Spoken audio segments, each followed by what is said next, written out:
কবর বলতে বুঝায় মানুষ আমরা মনে করি আশেপাশে, বাড়ির আশেপাশে 3.5 হাত গর্ত করে যেখানে লাশ রাখা হয় সেখানে মনে করি কবর। নারে বাজান না, কবর বলতে বুঝায় মানুষের মৃত্যুর পর থেকে শুরু করে কিয়ামত পর্যন্ত জগৎটাকে বলা হয় কবরের জগৎ। সুতরাং বাবারা আমার, আমরা যারা আগুনে পুড়ে মারা যায়, যারা পানিতে ডুবে মারা যায়, যারা হাঙ্গর কুমিরে খেয়ে ফেলে, তাদের কবর কোথায়? ইয়া দ্বারা মুসলমান শুনে নেন, আমার আল্লাহ তোমাকে বানাইতে সময় লাগবে না, হুকুম দিলে হয়ে যাবা।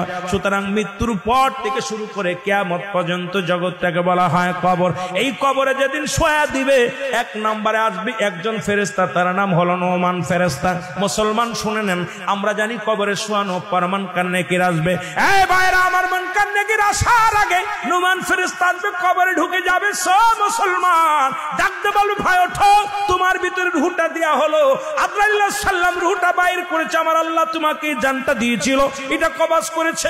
এখন আমি তোমার দুজন কেরামন কাতিবিন, দুপাশে দুজন ফেরেশতা ছিল, তারা তোমার আমলনামাটা লিখে রাখছে, ভালো মন্দ সব লিখে রাখছে।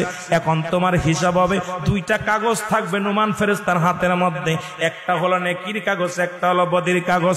এইবার হাতের মধ্যে দিবে, ভাইরে তুমি লেখো, এই তোমার আমলনামাটা লেখো। বলবে আমি লিখবো কেমনে, আমার কাছে তো কোনো কলম নাই। ডাকতে বলে, বান্দারে তোমার কলম হলো ডান হাতের শাহাদত আঙ্গুল মোবারক।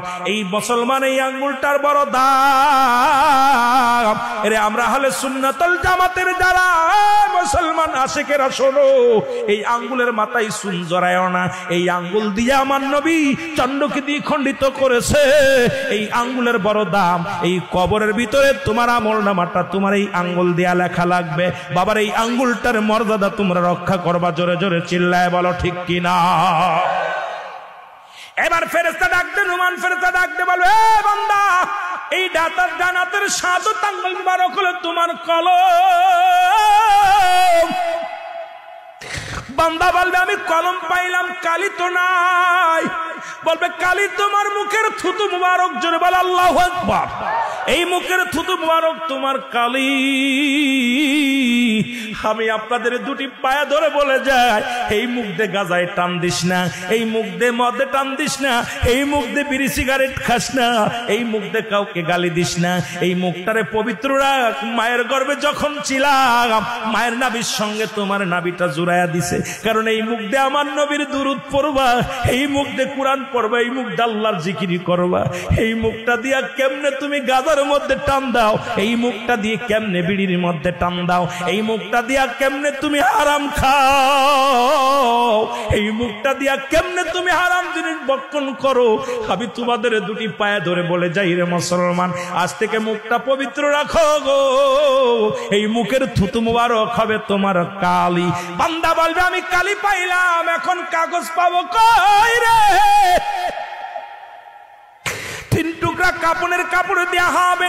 কাপড়ের কাপড় 1 টুকরা টান দিয়ে খুলে নিয়ে বলবে, বান্দা এই লেখো। বান্দা সেকেন্ডের মধ্যে লেখা হয়ে যাবে তার আমলনামা। হাত থেকে কাগজখানা টান দিয়ে নিয়ে যাবে, আর একখানা কাপড় দিবে হাতের মধ্যে, বান্দা লেখো। এবার দেখবে 80 বছরের জিন্দেগি, কোথায় তুমি সিনেমা দেখছো, কোথায় তুমি অন্যায় করেছো, কোথায় তুমি জিনা করেছো, কোথায় তুমি ব্যভিচার করেছো, কোথায় তুমি মদের প্যান্ডেলে, জুয়ার প্যান্ডেলে ছিলারে বান্দা। এবার দেইকা বলবে, বান্দা ডাক দে, বল ফেরেশতারা রে, আমি এত বড় অন্যায় করি নাই। ফেরেশতা টান দিবে ক্যামেরা, এরকম মুসলমান শোনো, এই ভিডিও প্যালেস কোন মাসে, কোন তারিখে, কোন বছরে, কত সময়, কত টাইম, কত মিনিট, কত সেকেন্ড, তোমার অন্যায়টা ভিডিওর সামনে হাজির হয়ে যাবে। বান্দা পলানোর মতো ক্ষমতা থাকবে না। বান্দারে ডান দিকের মাটিগুলো বাম দিকে চাপ দিবে, বাম দিকের মাটিগুলো ডান দিকে চাপ দিবে। এই ডান পাশের হাড্ডিগুলো বাম দিকে চলে যাবে, বাম দিকের হাড্ডিগুলো ডান দিকে চলে যাবে। এই কবরের ভিতরে এই নুমান মুসলমান শোনো, ফেরেশতা তোমাকে আঘাত করবে, শত শত